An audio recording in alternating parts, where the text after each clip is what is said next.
Hello everyone. आज हम बात करेंगे हिंदी के मोस्ट इम्पोर्टेंट टॉपिक जिससे अक्सर एग्जाम्स में सवाल पूछे जाते हैं। एसआई एग्जाम्स की बात करें तो इसमें बहुत से 2 से 3 सवाल पूछे जाते हैं और अदर कोई वनडे एग्जाम है उसमें से भी इसमें 1 या 2 सवाल तो पूछे ही जाते हैं। ये जो सरल प्रशासनिक शब्दावली है जिसे हम कहते हैं प्रशासनिक शब्दावली भी कहते हैं सामान्यतः, ठीक है। इससे सवाल पूछे जाने की संभावना ज़्यादा है आज के एग्जाम्स में, जो क्योंकि जैसा ट्रेंड चल रहा है उस हिसाब से इसमें से सवाल पूछे जाते ही हैं। मेरे पास जो ये डॉक्यूमेंट है ये है भारत सरकार के द्वारा जारी किया गया ऑफिशियल डॉक्यूमेंट है, ठीक है, जो कि गृह मंत्रालय द्वारा जारी किया गया है। इसमें आपको कम से कम 2 से ढाई या 3 हज़ार इससे भी ज़्यादा वर्ड्स देखने को मिलेंगे जिसका आपको हिंदी और इंग्लिश दोनों में अर्थ देखने को मिलेगा। ये इतना ऑथेंटिक है कि आप इसकी ऑथेंटिकेशन की जानकारी इससे ही ले सकते हैं कि ये भारत सरकार के द्वारा जारी किया गया डॉक्यूमेंट है।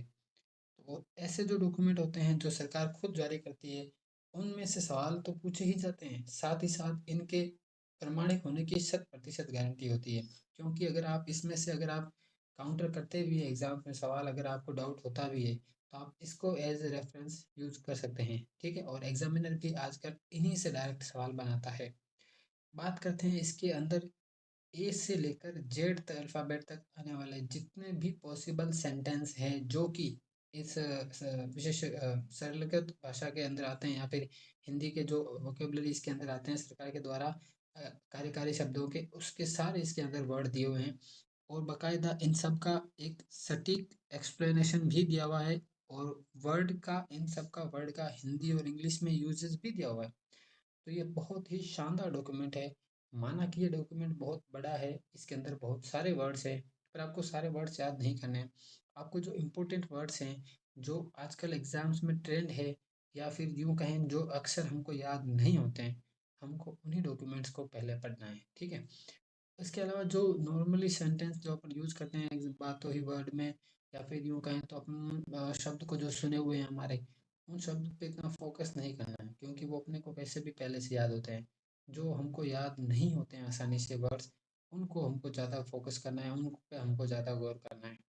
आप कहेंगे कि मैं आपके लिए क्या करूँगा, तो मैं आपको इसके अंदर जो भी इम्पोर्टेंट वर्ड्स हैं अल्फ़ाबेट ए से लेकर जेड तक, उन सबको मैं हाइलाइट फॉर्म में आपको दे दूँगा, जिससे कि आपको पढ़ने में आसानी होगी और कौन-कौन से ऐसे वर्ड्स हैं जो कठिन या कठिनाई से याद होते हैं, उन सबको मैं हाइलाइट करके आपको दे दूँगा इस पीडीएफ को और आपको प्रत्येक दिन एक-एक वीडियो आपको देखने को भी मिलेगा, ठीक है?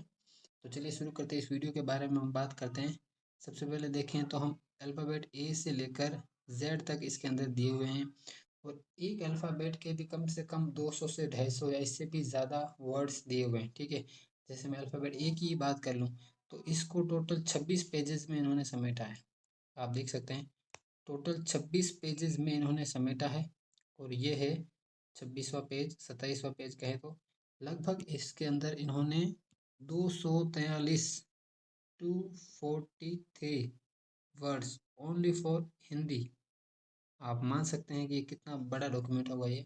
243 वर्ड्स हिंदी के दिए हुए हैं। आप कहेंगे सर सारे याद करने हैं, सारे याद नहीं करने हैं और सारे याद हो भी नहीं पाते हैं। पर हम ये इतना श्योर कर सकते हैं, आपको इंश्योर कर सकते हैं कि कुछ जो वर्ड्स हैं वो आपने कहीं ना कहीं कभी ना कभी खूब सुने हुए हैं, आप सबको पता है, आपको आते हैं। पर बात है उन वर्ड्स की जो हम ज़्यादा सुनने को नहीं मिलते हैं और एग्जामिनर आजकल वहीं से सवाल बनाता है।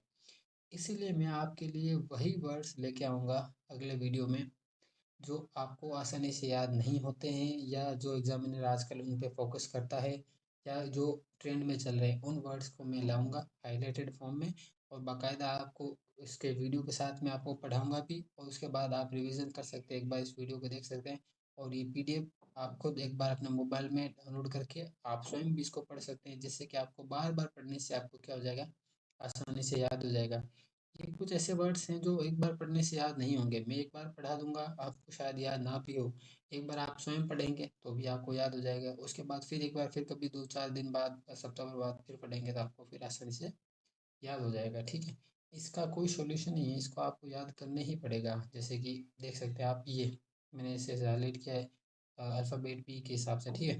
तो बी में आपको देख सकते हैं back dated, backlog, back out, back reference, backup, backward, bad bargain, bad conduct, bad डेप्थ, balanced and balance sheet, ballot और बैंकिंग, इन सब के बारे में आपको ये देखने को मिलेंगे। ये सारे सेंटेंस, सारे वर्ड्स का सेंटेंस के रूप में यूज़ भी किया गया है और हिंदी और इंग्लिश में इसका अर्थ भी दिया गया है। ठीक है, तो ये पीडीएफ मैं आपको टेलीग्राम पे अपलोड कर दूंगा, आप टेलीग्राम चैनल ज्वाइन कर लीजिए। और आने वाले वीडियोस में मैं आपको हर अल्फ़ाबेट के हिसाब से आपको प्रत्येक का आपको मैं सेंटेंस का और यूज़ और उसका अर्थ, वर्ड का मीनिंग, उसका मैं दोनों आपको बता दूंगा। ठीक है, तो इसके अलावा आपको कोई क्वेरीज है तो आप कमेंट बॉक्स में पूछ सकते हैं, और अब मिलते हैं हम अगले वीडियो में, अल्फ़ाबेट ए से शुरू करेंगे। ठीक है, थैंक यू।